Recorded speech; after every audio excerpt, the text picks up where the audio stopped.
It looks like your average day in the life of an explosive ordnance disposal technician. Staff Sergeant Owen Duff is putting on a bomb suit, something he does during his duty in EOD. But the difference today is he will run a mile while wearing the 80-pound suit. Sergeant Duff is doing this to break a record and raise awareness for the Wounded EOD Warrior Foundation.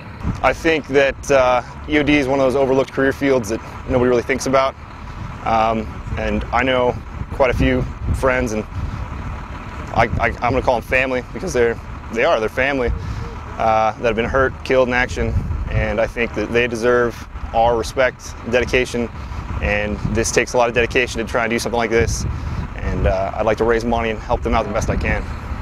The old record, set by a Marine EOD tech, was 9 minutes and 58 seconds.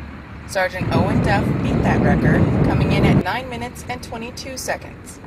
With the support of his fellow EOD airmen and Base Commander Colonel Leonard Dick, Sergeant Duff is well on his way in raising awareness for the Wounded EOD Warrior Foundation.